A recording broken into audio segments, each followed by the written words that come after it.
Hello नमस्कार दोस्तों, आप लोगों का स्वागत है टेंशन फ्री स्टडी में। मैं पांडव कुमार फिर से आप लोगों का स्वागत करता हूं।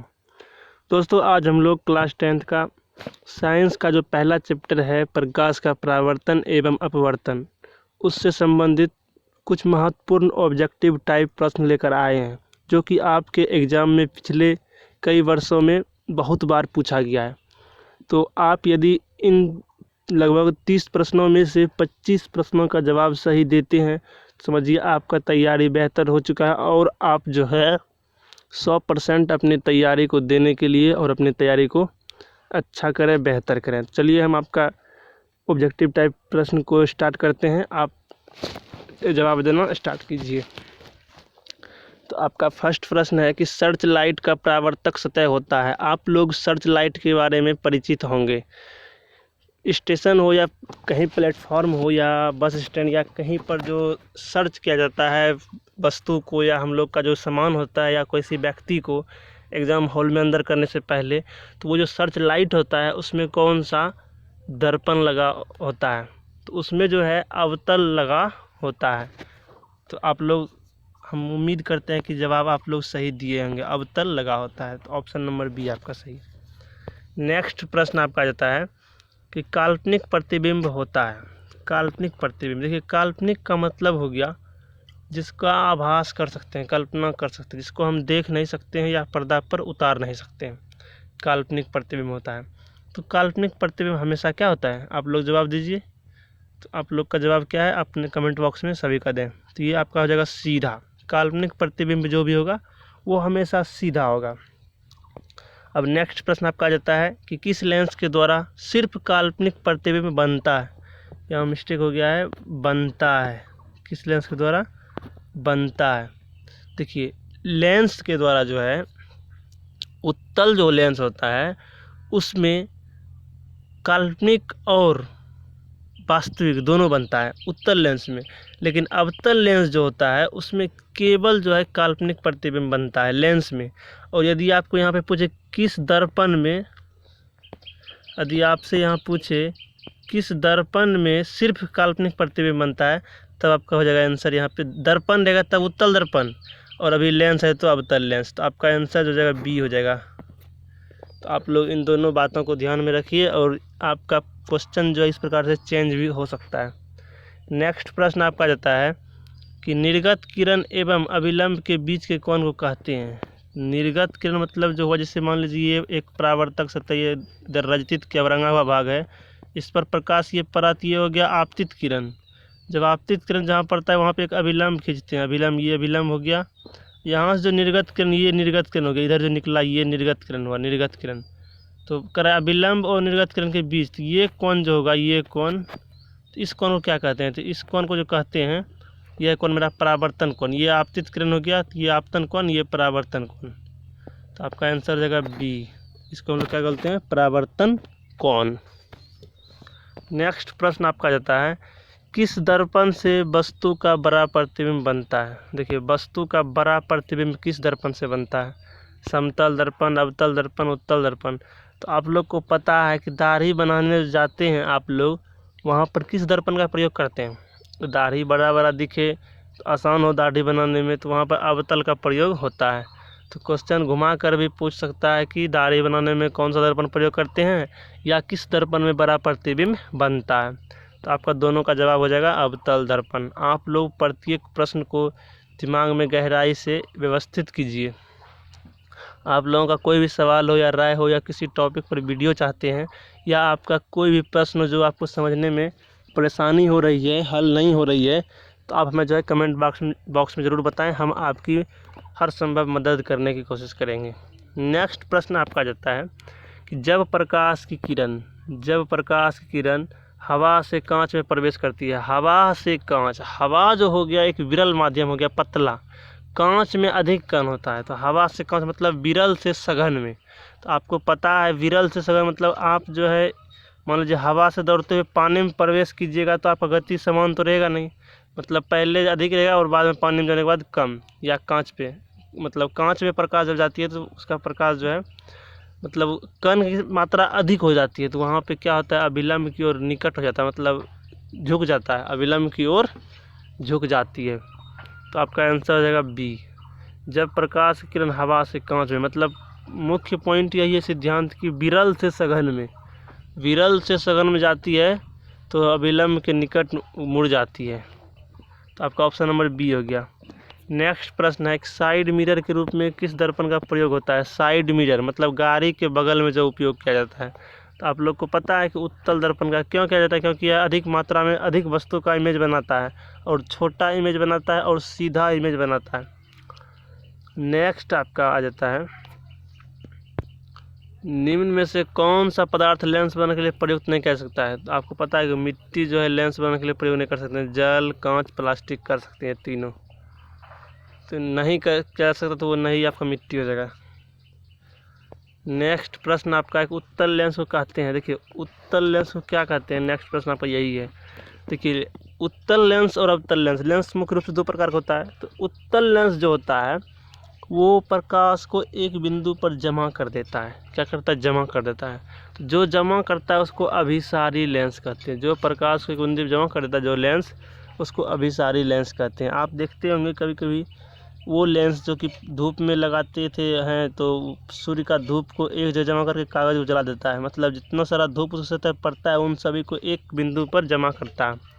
तो वो काम है अभिसारी लेंस का, मतलब उत्तल लेंस का कहेंगे। नेक्स्ट प्रश्न आपका आ जाता है, उत्तल लेंस की क्षमता होती है। तो उत्तल लेंस का क्षमता, देखिए क्षमता जो है फोकस पर निर्भर करता है। तो उत्तल लेंस का फोकस पहले जानिए क्या होता है, मतलब कि धनात्मक या ऋणात्मक। तो उत्तल लेंस का क्षमता जो होता है, मतलब फोकस जो होता है वो धनात्मक होता है। तो इसीलिए क्या होता है, उसका क्षमता भी क्या होगा? धनात्मक होगा। Option number B. नेक्स्ट प्रश्न आपका है कि किसी उत्तल लेंस का फोकसांतर 50 सेंटीमीटर, मतलब फोकस कितना है? 50। तो क्षमता जो होता है P से सूचित करते हैं, P बराबर 1/f, ये फार्मूला होता है। तो ये f जो है मीटर में होना चाहिए। तो ये f मेरा मीटर में नहीं है, सेंटीमीटर में है। अरे मीटर में हम बदलेंगे कि तो 100 से भाग देंगे, मेरा हो जाएगा 1/2। P = 1/1/2, ये मतलब 1/1/2 हो जाएगा। उल्टाएंगे तो मेरा P = निकलेगा +2 डायोप्टर। कितना निकलेगा? तो ये ऑप्शन नंबर डी आपका हो जाएगा। फार्मूला लगाइए आप, P = 1/f और f जो है मीटर में बदल लीजिए। सेंटीमीटर में 50 सेंटीमीटर है, इसको मीटर में बदलिए। तो यहाँ आपका ऑप्शन हो गया +2 डायोप्टर। नेक्स्ट प्रश्न आपका जाता है कि प्रकाश की किरणों का पथ दर्शाने वाले चित्र को कहा जाता है। तो किरण आरेख कहते हैं। वो जो इस तरह से दर्शाते हैं, ये प्रकाश किरण जा रही है तो ये किरण आरेख हो गया। और फोकस तो आपको पता है, जहाँ पे अक्ष को, मुख्य अक्ष को जो है प्रकाश किरण दर्पण से परावर्तन के बाद काटती है, उसको फोकस बोलते हैं। किरण पुंज मतलब किरण का समूह, किरण पुंज कहेंगे। नेक्स्ट है आपका कि समतल दर्पण द्वारा बना प्रतिबिंब। समतल दर्पण जो हम लोग घर में उपयोग करते हैं, तो उसमें जो बनता है प्रतिबिंब वह काल्पनिक प्रतिबिंब होता है। काल्पनिक मतलब हो गया आभासी और सीधा। नेक्स्ट क्वेश्चन जो आपका है कि मोटर गाड़ी के चालक के सामने लगा रहता है। तो आपको बता चुके हैं मोटर गाड़ी के चालक के सामने साइड मिरर भी बोलते हैं उसको। तो उसमें आपका कौन सा दर्पण रहता है? उत्तल दर्पण रहता है। तो आप लोग एक बार जो प्रश्न देखिए दोबारा उसको दिमाग में घुमा करके उसका जवाब देने की कोशिश कीजिए, यदि उससे संबंधित है तो आप लोग उम्मीद करते हैं जवाब दे रहे होंगे। किसका कितना सही हुआ, आप लोग ईमानदारी से, honesty is the best policy, comment box में कमेंट करके ज़रूर बताएं। तो आपका हो गया ऑप्शन नंबर बी। नेक्स्ट प्रश्न आपका है कि प्रकाश की किरण गमन करती है। तो प्रकाश किरण कैसे गमन करती है? सीधी रेखा में गमन करती है, टेढ़ी मेढ़ी में नहीं करती। आप लोग प्रैक्टिकल कर सकते हैं। नेक्स्ट आपका है प्रकाश का वेग न्यूनतम होता है। देखिए न्यूनतम पूछ रहा है, अधिकतम नहीं। अधिकतम तो निर्वात में होता है, जहाँ कुछ भी कोई कण नहीं हो, वो निर्वात कहलाता है। जल में, वायु में, कांच में। सबसे जो है न्यूनतम जो होता है कांच में होता है। निर्वात में होता है निर्वात में 3 × 10⁸ मीटर पर सेकेंड। 3 × 10⁸ मीटर पर सेकेंड। और जल में जो होता है 2.25 × 10⁸ और वायु और निर्वात दोनों में सेम ही होता है। वायु और निर्वात एक ही मान लेते हैं। कांच में जो होता है वो 2 गुना 10 पे पावर 8। तो उम्मीद करते हैं तीनों का आप लोग लिख लिए होंगे। निर्वात या हवा का हो गया 3 गुना 10 पे पावर 8 और मीटर पर सेकेंड। जल का हो गया 2.25 गुना 10 पे पावर 8 तीनों में लगता है, और कांच में 2 गुना 10 पे पावर 8, तीनों में 10 पे पावर 8 लगा लीजिए। तो यहाँ तक आप लोग समझ गए होंगे। नेक्स्ट प्रश्न जो आपका है कि मोटर कार के हेडलाइट में किसका प्रयोग किया जाता है। देखिए मोटर कार जो होता है, हेडलाइट जो उसका दोनों साइड में होता है, आगे पीछे होता है, जो लाइट की ब्रेक लगाने के बाद जलती है, तो उसमें जो प्रयोग होता है उसमें अवतल दर्पण का होता है। क्योंकि वह जो है प्रकाश को फैला देता है, इसीलिए अवतल का प्रयोग होता है। नेक्स्ट क्वेश्चन आपका है कि लेंस की क्षमता का सही मात्रक होता है। तो आप लोगों को पता है डायोप्टर में लेंस की क्षमता हम लोग मापते हैं। लेंस की क्षमता का सही मात्रक डायोप्टर। नेक्स्ट क्वेश्चन आपका है कि 2D क्षमता वाले लेंस का फोकस अंतर, वो प्लस में 2D है, तो आपको अभी तुरंत बताएं, निकाल लीजिए क्षमता P = 1/f, ये हो गया। तो P आपको दिया हुआ है 2D 1/f, f निकालना है।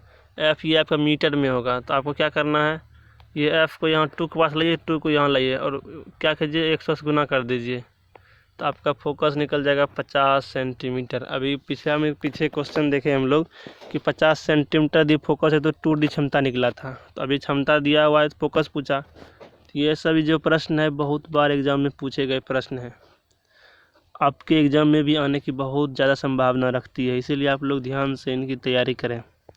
नेक्स्ट प्रश्न आपका है किसी उत्तल लेंस का फोकस 50 सेंटीमीटर है तो क्षमता क्या होगी। देखिए फिर आ गया 50 सेंटीमीटर है क्या चीज़, फोकस। उत्तल लेंस का फोकस जो होता है क्या होता है, धनात्मक, तो इसीलिए इसका जो है 2D क्या हो गया, क्षमता क्या हो गया, +2D।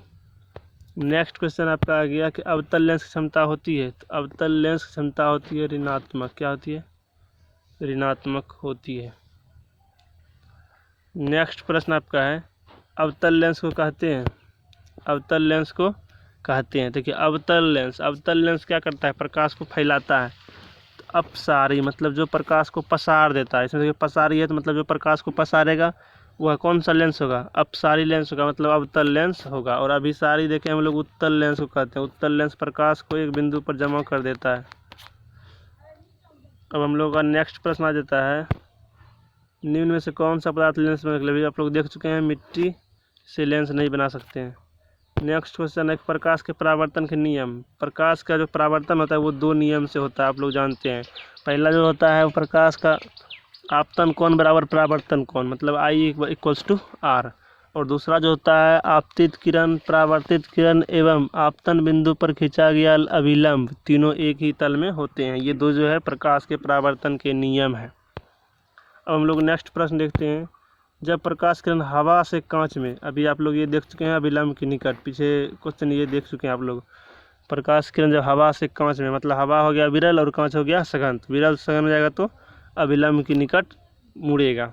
नेक्स्ट प्रश्न आपका आता है एक अवतल दर्पण की फोकस दूरी 10 सेंटीमीटर है तो वक्रता त्रिज्या क्या होगी। तो आप लोगों को पता है F = क्या होता है R/2, या R = क्या होगा, ये कोना कोनी गुना होगा तो 2F, मतलब कि R जो होगा त्रिज्या, वक्रता त्रिज्या, वो फोकस का 2 गुना होगा। तो अभी 10 है तो 2 गुना कीजिए, 10 दूनी 20 सेंटीमीटर आपका क्या हो जाएगा, वक्रता त्रिज्या।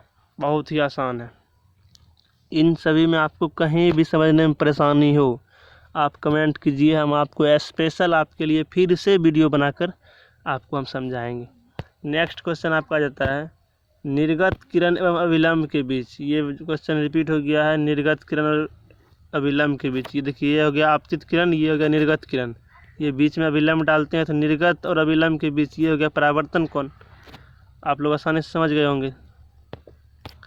नेक्स्ट क्वेश्चन जो आपका आ जाता है परावर्तन के नियम से आधारित है। परावर्तन का नियम क्या बताया आपको, पहला आपतन कोण बराबर परावर्तन कोण, या भाई ये ऑप्शन ही सही है। परावर्तन कोण बराबर अपवर्तन, देखिए परावर्तन में अपवर्तन नहीं होगा, दूसरा भी गलत है। आपतन कोण भी, ये भी गलत है, मतलब आपका ऑप्शन नंबर ए ही सही है, आपतन कोण बराबर परावर्तन कोण। अब लोगों का नेक्स्ट प्रश्न है लेंस में मुख्य फोकस संख्या होती है। लेंस में मुख्य फोकस जो होता है वो 2 होता है। कितना होता है, 2। लेंस से मुख्य फोकस जो होता है, लेंस से मुख्य फोकस कितना होता है? 2 होता है। अब हम लोग नेक्स्ट क्वेश्चन देखते हैं, दाढ़ी बनाने में कौन सा दर्पण। ये तो आप लोग ज़रूर ही कमेंट में बताएं, हम नहीं बताएंगे। ये क्वेश्चन का जवाब आप लोग को देना है कि दाढ़ी बनाने में कौन सा दर्पण प्रयोग होता है, क्योंकि इसके बारे में हम पीछे क्वेश्चंस में जो है बता चुके हैं दाढ़ी बनाने में कौन सा प्रयोग होता है। क्योंकि इसी टाइप का प्रश्न था कि किस दर्पण में बड़ा प्रतिबिंब दिखता है, तो उस समय बता चुके हैं कि दाढ़ी बनाने में कौन सा दर्पण प्रयुक्त होता है। तो आप लोग इस क्वेश्चन का जवाब कमेंट बॉक्स में ज़रूर दें। तो मिलते हैं आप लोगों से फिर अगले वीडियो में, अगले टॉपिक के साथ, ऑब्जेक्टिव टाइप प्रश्न के साथ। हम आपको जो है ऑब्जेक्टिव टाइप प्रश्न मोस्ट इंपॉर्टेंट कराने के बाद आप लोगों को सब्जेक्टिव टाइप वे सभी क्वेश्चंस कराएंगे जो आपके एग्ज़ाम में बहुत ज़्यादा संभावना रखती है आने के लिए। तो मिलते हैं अगली वीडियो में, तब तक के लिए जय हिंद, जय भारत, वंदे मातरम।